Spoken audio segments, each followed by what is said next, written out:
Hi all, Eric here. Today is July 4th, 2020, and I'm here to do a special live streamed cold reading of the Declaration of Independence. If you look in the chat, you can see the link to the specific texts that I will be reading from. It's from the National Archives. I have a transcript that I'll be reading.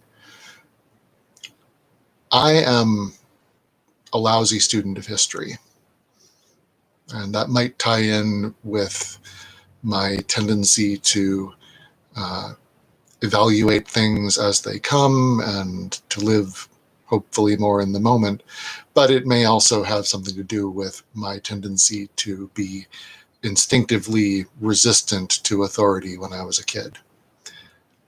I went to some of the best schools in the country, probably some of the best schools in the world in terms of sheer resources available, and yet I was a lousy student. And as a result, I don't know the text of the Declaration of Independence. When I told my mom that I was going to do this stream, she mentioned that when she was in school, not far away in Montgomery County, also some of the best schools at the time, she had to memorize. She and her classmates had to memorize the Declaration of Independence. I don't know what I'm in for. I don't know how long this thing is. I don't know how long this is going to take. And so I appreciate you all coming with me. We're going to find out exactly what this thing says. Now, the National Archives would like to note that the following text is a transcription of the stone engraving of the parchment Declaration of Independence, which is the document on display in the rotunda at the National Archives Museum. They also mentioned that the spelling and punctuation reflect the original, but that most likely won't be apparent from my reading. So here we go. In Congress, July 4th, 1776. The unanimous declaration of the 13 United States of America, when in the course of human events it becomes necessary for one people to dissolve the political bands which have connected them with another, and to assume among the powers of the earth the separate and equal station to which the laws of nature and of nature's God entitle them, a decent respect to the opinions of mankind requires that they should declare the causes which impel them to the separation. We hold these truths to be self-evident, that all men are created equal, that they are endowed by their Creator with certain unalienable rights, that among these are life, liberty, and the pursuit of happiness. That to secure these rights, governments are instituted among men, deriving their just powers from the consent of the governed. That whenever any form of government becomes destructive of these ends, it is the right of the people to alter or to abolish it, and to institute new government, laying its foundation on such principles and organizing its power in such form as to them shall seem most likely to affect their safety and happiness. Prudence, indeed, will dictate that governments long established should not be changed for light and transient causes, and accordingly all experience hath shown that mankind are more disposed to suffer, while evils are sufferable, than to right themselves by abolishing the forms to which they are accustomed. But when a long train of abuses and usurpations, pursuing invariably the same object, evinces a design to reduce them under absolute despotism, it is their right, it is their duty, to throw off such government, and to provide new guards for their future security. Such has been the patient sufferance of these colonies, and such is now the necessity which constrains them to alter their former systems of government. The history of the present King of Great Britain is a history of repeated injuries and usurpations, all having in direct object the establishment of an absolute tyranny over these states. To prove this, let facts be submitted to a candid world. He has refused his assent to laws, the most wholesome and necessary for the public good. He has forbidden his governors to pass laws of immediate and pressing importance, unless suspended in their operation till his assent should be obtained, and when so suspended, he has utterly neglected to attend to them. He has refused to pass other laws for the accommodation of large districts of people, unless those people would relinquish the right of representation in the legislature, a right inestimable to them and formidable to tyrants only. He has called together legislative bodies at places unusual, uncomfortable, and distant from the depository of their public records for the sole purpose of fatiguing them into compliance with his measures.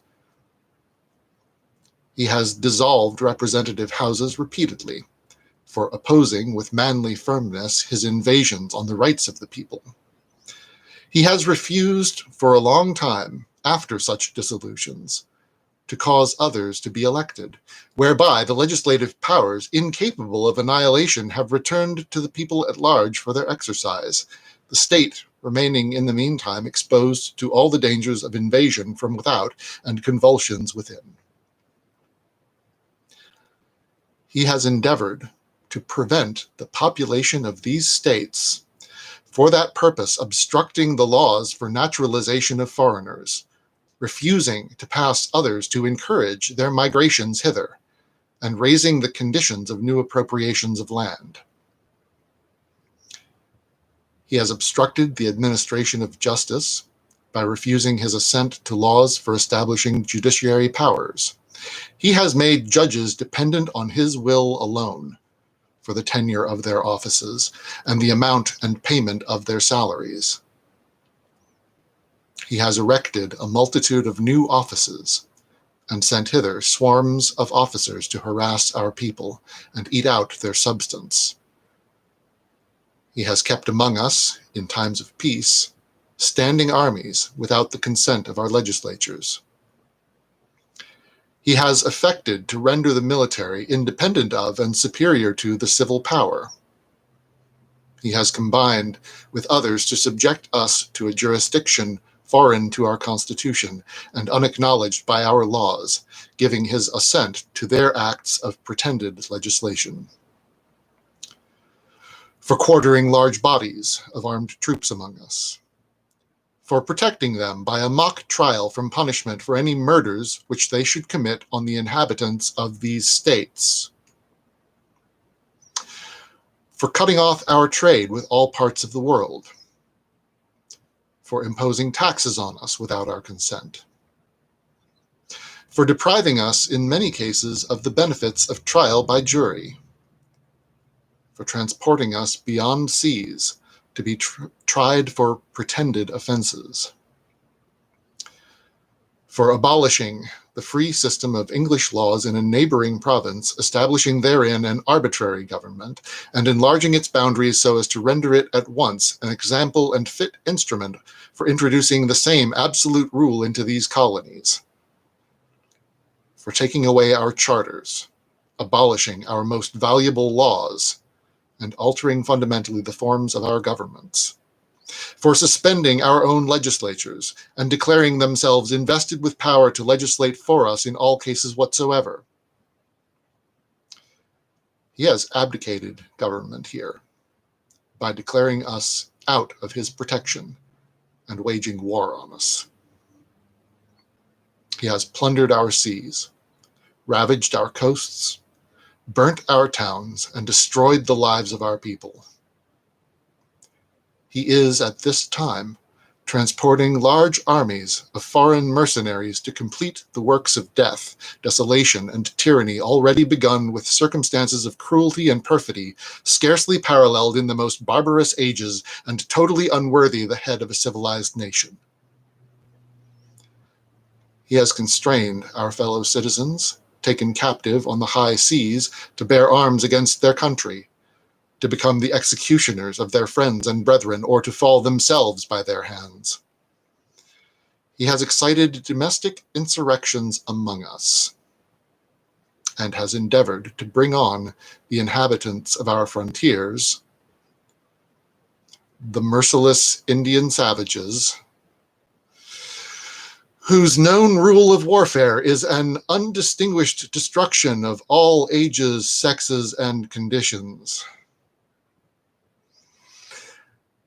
In every stage of these oppressions, we have petitioned for redress in the most humble terms. Our repeated petitions have been answered only by repeated injury. A prince whose character is thus marked by every act which may define a tyrant is unfit to be the ruler of a free people. Nor have we been wanting in attentions to our British brethren. We have warned them from time to time of attempts by their legislature to extend an unwarrantable jurisdiction over us. We have reminded them of the circumstances of our emigration and settlement here. We have appealed to their native justice and magnanimity, and we have conjured them by the ties of our common kindred to disavow these usurpations, which would inevitably interrupt our connections and correspondence. They too have been deaf to the voice of justice and of consanguinity. We must therefore acquiesce in the necessity which denounces our separation, and hold them, as we hold the rest of mankind, enemies in war, in peace, friends. We therefore, the representatives of the United States of America, in General Congress assembled, appealing to the Supreme Judge of the world for the rectitude of our intentions, do in the name and by authority of the good people of these colonies solemnly publish and declare that these united colonies are, and of right ought to be, free and independent states, that they are absolved from all allegiance to the British Crown, and that all political connection between them and the state of Great Britain is and ought to be totally dissolved, and that as free and independent states, they have full power to levy war, conclude peace, contract alliances, establish commerce, and to do all other acts and things which independent states may of right do. And for the support of this declaration, with a firm reliance on the protection of divine providence, we mutually pledge to each other our lives, our fortunes, and our sacred honor. Signatories. From Georgia, Button Gwinnett, Lyman Hall, George Walton. From Maryland, Samuel Chase, William Paca, Thomas Stone, Charles Carroll. From Delaware, Caesar Rodney, George Reed, Thomas McKean. From Massachusetts, Samuel Adams, John Adams, Robert Treat Payne, Elbridge Gerry. From North Carolina, William Hooper, Joseph Hughes, John Penn. From South Carolina, Edward Rutledge, Thomas Hayward Jr., Thomas Lynch Jr., Arthur Middleton. From Massachusetts, John Hancock. From Virginia, George Wythe, Richard Henry Lee, Thomas Jefferson, Benjamin Harrison, Thomas Nelson Jr., Francis Lightfoot Lee, Carter Braxton. From Pennsylvania, Robert Morris, Benjamin Rush, Benjamin Franklin, John Morton, George Clymer, James Smith, George Taylor, James Wilson, George Ross. From New York, William Floyd, Philip Livingston, Francis Lewis, Lewis Morris.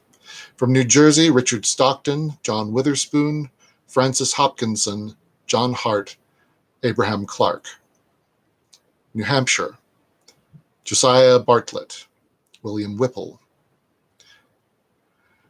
From Rhode Island, Stephen Hopkins, William Ellery. From Connecticut, Roger Sherman, Samuel Huntington, William Williams, Oliver Wolcott. And from New Hampshire, Matthew Thornton.